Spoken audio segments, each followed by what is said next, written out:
কালকের ঘটনা তুমি আমাকে আজকে জানাচ্ছ? বলেছিলাম না কোনো কিছু ঘটলে সাথে সাথে আমাকে জানাবে? বলেছিলেন। তাহলে জানাওনি কেন?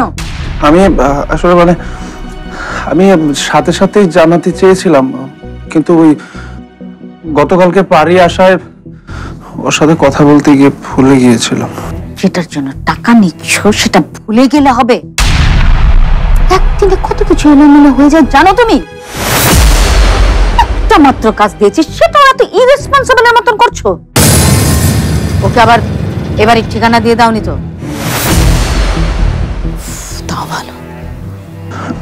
আসলে লোকটা কিন্তু মোটেই স্বাভাবিক না, পকেটে ছুরি নিয়ে ঘুরে।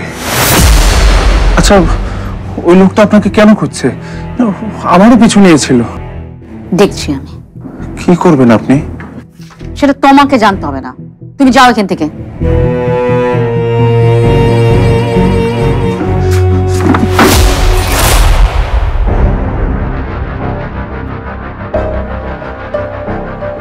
যাও।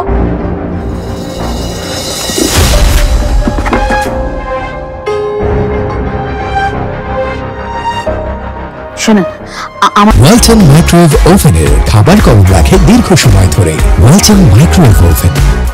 লোকেশন ওরা কিন্তু ট্র্যাক করে ফেলেছে। হ্যাঁ, ইনফরমেশন আমার কাছেও এসেছে। ওকে, তাহলে আমাদের নেক্সট স্টেপ কি? তাহলে কি আমি অন্য কোথাও শিফট করব? এই মুহূর্তে না, যা করছো সেটাই কন্টিনিউ করো। তবে একটা বিষয় তোমাকে সাবধান হতে হবে। কোন বিষয়? আবার কি হলো? পল্লব ইজ ইন ডেঞ্জার। ও মারা পড়তে পারে, এমনকি আমাদেরও এ বিষয়ে কিছু করার নেই, তাই না?